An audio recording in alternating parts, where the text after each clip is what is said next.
I'm Nathan Ponchard, this is Chasing Cars, and this is the all-new Mercedes-Benz W223 S-Class, the 7th generation since 1972.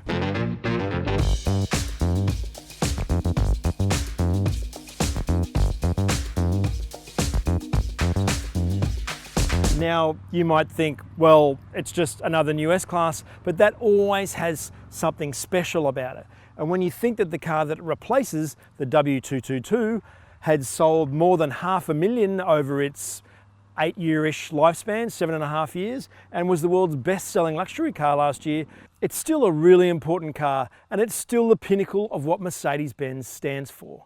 Now, this W223 looks recognizably like an S-Class, but it is completely all new.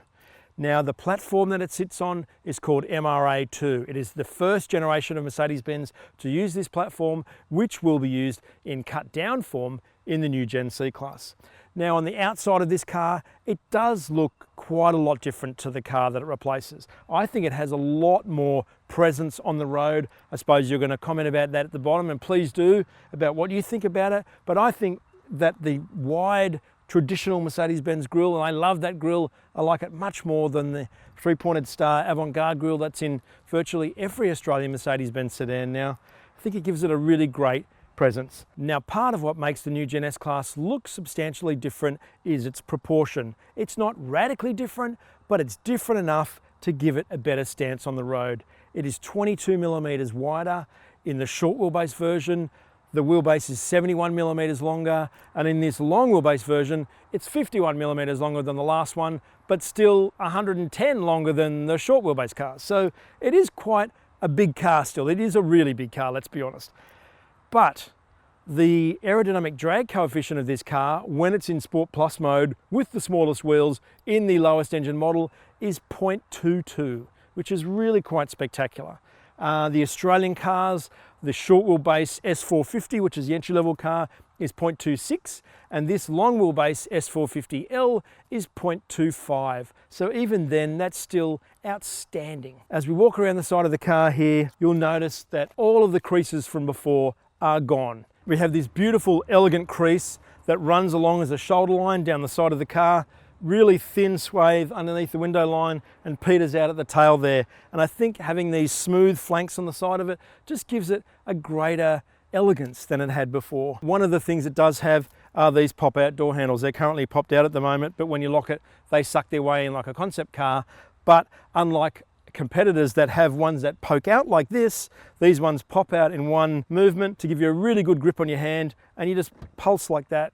It's just so light and easy. I suppose there's one of the reasons it is light is that all of the panels are aluminium, and pretty much the whole underneath of this car is also aluminium. In fact, the only thing that really isn't is the entire B-pillar, which is high strength and ultra high strength steel for side impact. It has lost 60 kilograms over the previous car, and more than 50% of it is aluminium.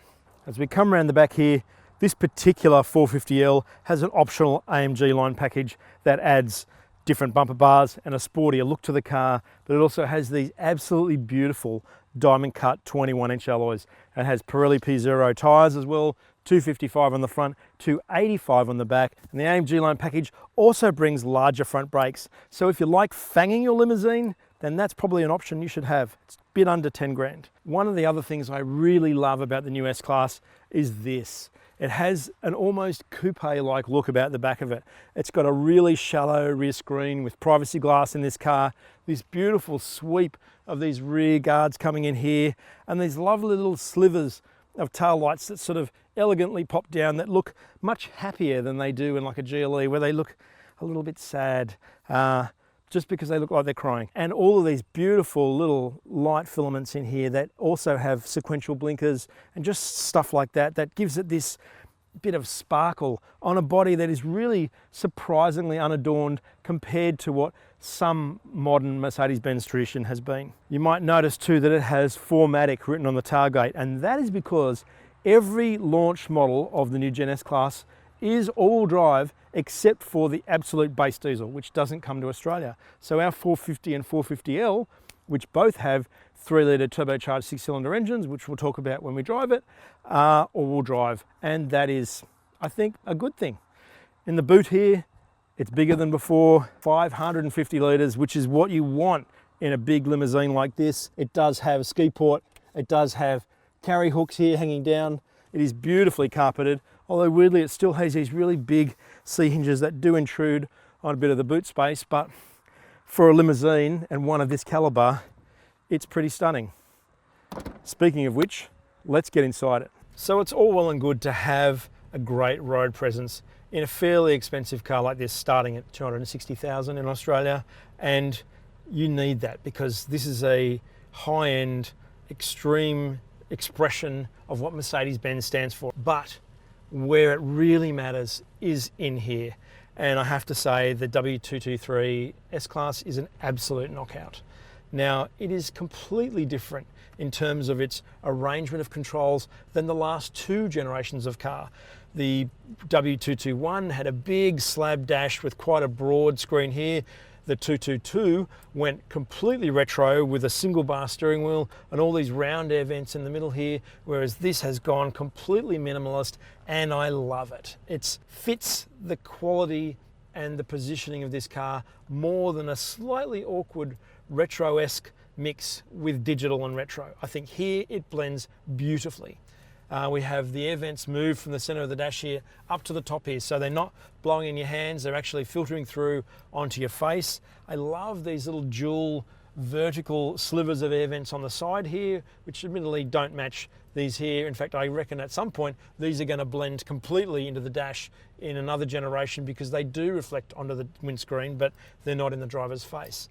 And we have these two incredible screens here, this 12.8-inch portrait screen here that really removes, I think, more than 20 buttons from the car. And while that can be seen as something that's a bit excessive and can make things more difficult, I just don't think that it does. Like, we have the climate control here the whole time where you can raise the menu to make it fill the screen and you can make it go back to the bottom again.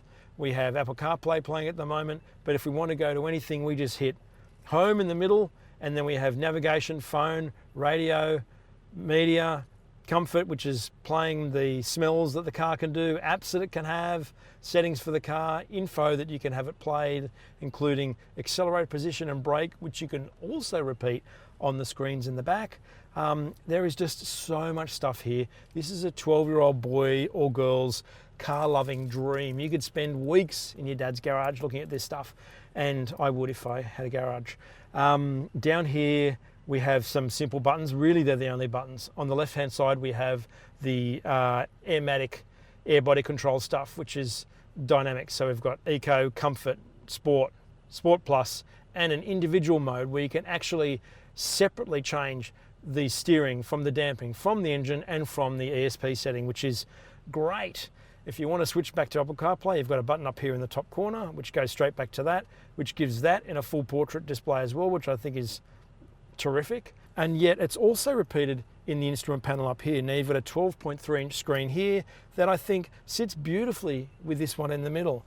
The instruments that are here are all digital, but they have an elegance to them that blends with the rest of the car. This finally is a completely cohesive setup, and this is also three-dimensional. Now you might not be able to see that on camera, but the fuel gauge down here and the power charge for the EQ part of the engine here both sit proud of the instruments, which then sit proud of the navigation in here, which is 3D and looks through like you're looking at one of those little hologram boxes like you used to have as a kid. The augmented reality, which is an option for the head-up display, which paints like drawings on the ground, like puts arrows underneath cars and puts arrows on the road to show you where to turn. You're not just relying on a little icon up there, or looking in there, or looking in there.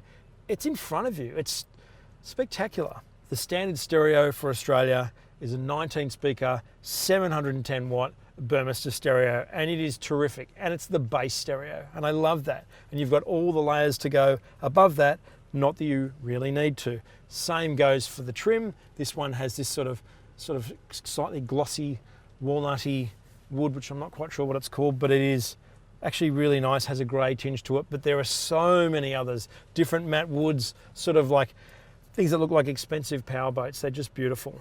This black, piano black here, is standard, and I think it looks lovely as well, even though we all know it marks fairly easily. And that's carried over onto the steering wheel here, where you've got dual horizontal bars that kind of match the bar at the bottom.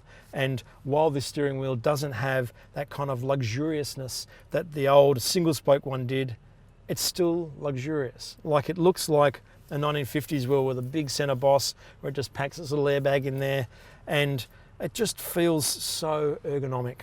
I think the only thing that I don't think is quite as perfect as it could be is that there isn't quite enough under thigh support.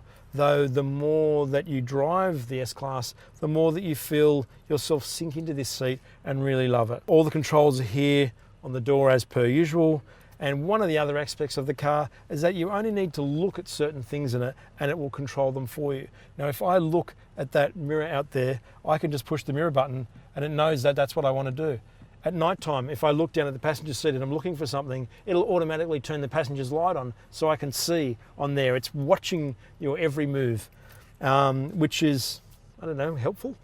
In terms of the storage of the car, I think it's pretty good as well. Behind the center screen here, we have this floating little section here where you could put a wallet or hide something if you were out of the car. I love this little bit here, the way it sort of slides in there and exposes 2 USB-C ports, 2 cup holders, another little non-slip panel, and the phone wireless charging underneath it. And when you push it back, it's got this lovely little soft touch mechanism, and then it just slides back into place. Same with this button here. It's beautiful and smooth. Another 2 USB-C ports in here, little felt lined pocket in there. In the doors, you can fit really big bottles. In fact, 2 of them, you know, maybe not quite a 1.5 litre, but a pretty good one. And then there's the quality. I don't think that everything is probably exactly as good as everything else. Maybe the silver on these column stalks is not as nice as the silver in other areas, and probably the same applies to the lights and stuff like that, or they do move beautifully, but the quality comes through in the trim on the doors and that seamlessness. The way it terraces the dash down just gives this lovely, beautiful expanse, and all of these materials that are on the car, on the armrests, on the seats, on the steering wheel, all of which are multiple options to change, kind of underline just how great this is as a luxury sedan. Now, it should come as no surprise that the back seat in an S-Class is just as important, or if not more so, than in the front seat, given that 1/3 of S-Class buyers of the previous generation came from China, and they value backseat space so much of their driving is chauffeuring, that every millimetre of the 110 millimetres more you get in the long wheelbase car, which is what we're in, counts. Interestingly, 15% of S-Class buyers in China buy an S-Class as their first car, which I think is amazing. And I would love to have this car as my first car, although I'm sure I would ruin it. This one has the optional rear entertainment package, which gives you these 2 tablets here. It also gives you these wireless headsets that would look really cool if you could actually take them to school or something. I don't know whether you can take them out of the car, but they do work really well. You could also use Hey Mercedes in the back seat. Now, I've got my own rear sunblind here, and I can ask the car to close it, and the front one, I think, for me. Hey Mercedes, close rear blinds. I'm closing the roller sunblind in the rear.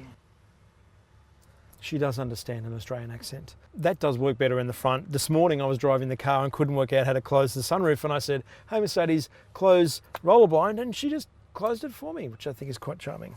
The rest of the back seat is pretty much the same as the front, in that it has the same beautiful door upholstery, the same floating armrests, almost as many seat functions as the front seat. We've got these beautiful fluffy down-filled pillow things on the headrests that you can manually move in and out and raise and lower, which are like better than any airplane I've ever been on. There's also multiple backseat options. I think there's 5, but in this case, it has the 2 separation seats in the long wheelbase. There is one that runs a full console down, but this one just has an armrest that also has another little screen. I think that makes 6 screens, and this cute little tray here with another wireless phone charger. This screen also pops out. Just push eject. Down here we have full dual climate control for the rear seats with 2 vents here and another 2 vents in the doors. And down below here we have another pair of USB-C plugs and a pair of HDMI plugs. You could also seat 3 people in this car if you wanted to, because it does supply 3 belts, but this seat isn't particularly comfortable. I suppose it's not too bad if you're small, but it does have quite a high transmission tunnel. You do sit very high towards the roof. It is all about two people in the back here. You even have seat heating and seat cooling over here with 3-position memory. So this is all about prioritizing the amazing view that you have, because you have a terrific view and outstanding comfort. If you're going anywhere on the freeway, this is the car to be in. But I think it's also a car to drive as well.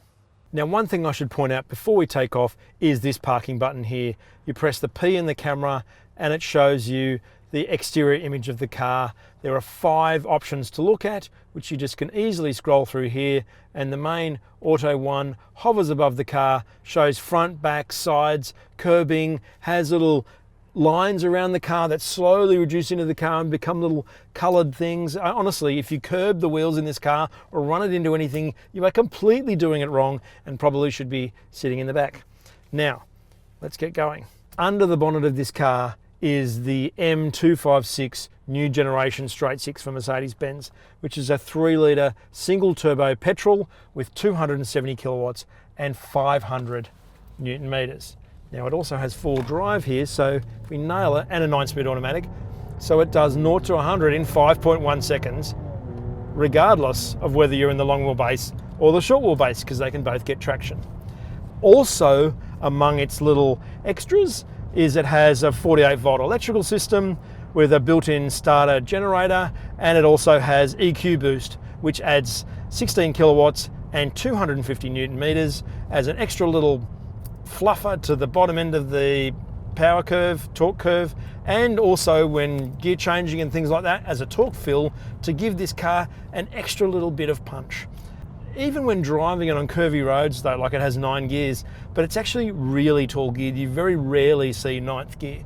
I had it in 2nd before coming down Chum Creek Road here in Victoria, and it runs out just above 90 kilometers an hour. So you've got so much bandwidth in those lower gears, and you also have this lovely kind of lusty traditional straight 6 sound to it, which I think sounds definitely better than the V6s that this engine replaces, albeit not like a V8.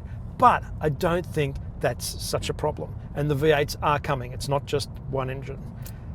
In terms of the suspension in the car, standard is adaptive airmatic, which means air springs, adaptive dampers.